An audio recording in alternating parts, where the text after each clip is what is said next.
Jabatan Perancangan Ekonomi dan Statistik JPES Kementerian Kewangan dan Ekonomi dengan kerjasama Jabatan Perbendaharaan mula menggunakan One Common Billing System OCBS.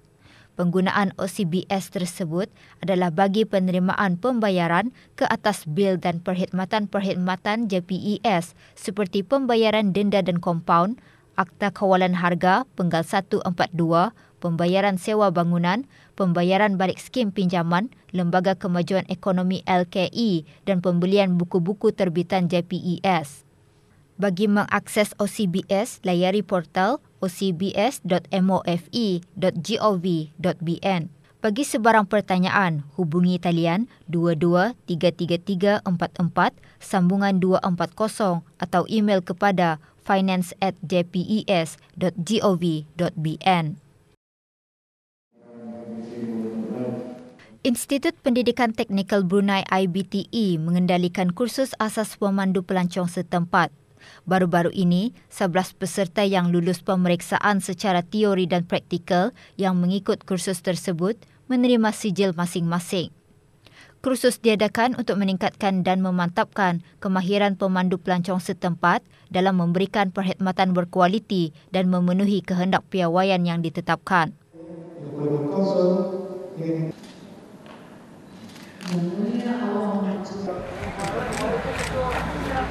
Konsortium Mualafpreneurs di bawah kendalian Bahagian Pembangunan Mualaf Pengupayaan Mualaf Pusat Dakwah Islamiah baru-baru ini mengadakan projek Fastabikul Khairat 7.0. Dengan adanya projek seumpamanya akan dapat memberi peluang kepada keusahawanan mualaf belajar berniaga sambil beramal.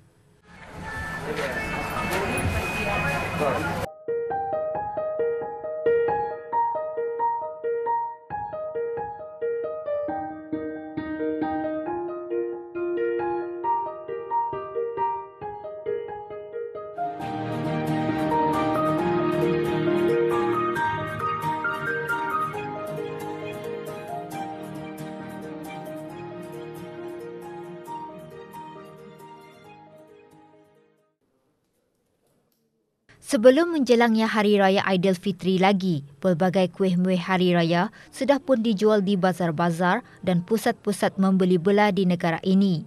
Jualan ketuk-ketuk Aidilfitri kawasan Rimba Point antaranya menjadi salah satu lokasi orang ramai untuk mendapatkan kuih-muih raya. Sama ada membeli, menempah atau membuat sendiri, ianya terpulang kepada kesanggupan masing-masing. Meskipun pelbagai jenis biskut dan kek baharu muncul semasa Hari Raya mengikut trend semasa, namun yang tradisi masih tidak dilupakan. Anjuran MPK Sungai Bunga dengan kerjasama Jabatan Daerah Brunei dan Muara, sambutan itu agak menggalakkan lah. Lebih 100 jenis lah kuih muih, biskut dan kek, terutama yang kuih mur, si relax atau paling laris lah, top sell lah. Setiap kali tibanya Hari Raya Aidilfitri, permintaan kuih muih dan kek sangat menggalakkan. Bagi seorang warga emas, usia tidak menghalang untuk meneruskan minatnya dalam pembuatan kuih muih. Mula berkecimpung dalam pembuatan kuih muih sejak berusia 40 tahun lagi, Dayang Hajamai Salama binti Haji Abdul Hamid, 85 tahun, masih aktif meneruskan minatnya dalam pembuatan kuih muih. Menurutnya, kemahirannya dalam pembuatan kuih muih diperolehinya dengan menyertai kelas dewasa dan kelas urusan rumah tangga. Sudah kok membuatkan makanan ini. Yang benarnya kami dahulu banyak tempat belajar dahulu banyak balai. Makan apa namanya ni di sekolah-sekolah dahulu ada orang belajar kan, orang sekolahan macam sekolah kedewasaan ni orang yang belajar urusan ni. Ya tah belajar di sana. Pada masa ini, pembuatan kuih muih mudah diperolehi daripada media sosial. Namun, bagi sebilangan orang, kuih muih buatan orang tua-tua mempunyai rasanya yang tersendiri. Menurut Dayang Hajamai Salamah lagi, pembuatan kuih muih telah bermula sebelum datangnya bulan Ramadan lagi.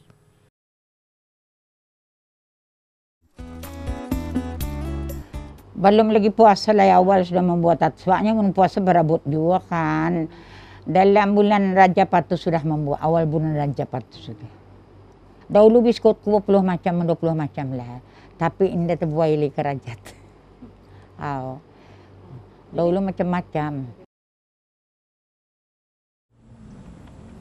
Pembuatan songkok yang dihasilkan oleh orang kelainan upaya di Pusat Bahagia Daerah Tutong merupakan salah satu program yang diserapkan dalam latihan kemahiran dan keusahawanan kepada para pelatih di pusat berkenaan. Semasa Hari Raya Aidilfitri ini, tren tempahan dan jualan songkok mendapat sambutan daripada orang ramai. Seni jahitan pembuatan songkok yang dihasilkan menggunakan bahan-bahan fabrik daripada kain baldu dan kain taris dijual dengan harga yang berpatutan. Proses pembuatan songkok mengambil masa lebih kurang 1 hari untuk menyiapkan sebiji songkok mengikut kecekapan para pelatih. Pembuatan songkok juga mementingkan dari segi kekemasan jahitan serta aspek ketelitian dan keselesaan pemakai dalam menghasilkan songkok yang berkualiti tinggi.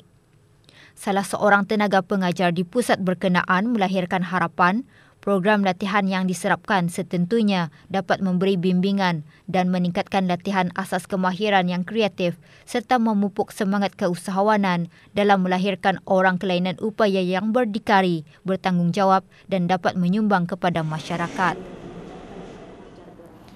Cara mengajar dorang ni ikut orang ialah yang permulaan untuk melipat, mendilakat, untuk mengukur kain yang dorang untuk menjahit dinding songkok lah.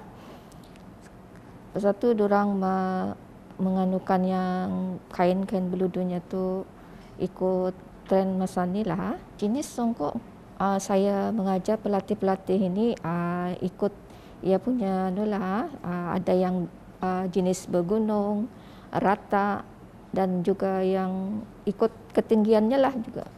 Ketinggian songkok, pembuatan songkok dalam 1 hari boleh siap 1 biji lah. Masa time COVID ini kami berlimit untuk menerima tempahan. Kami dijarakkan lah sebab pelatih-pelatih dikurangkan memiliki kelas.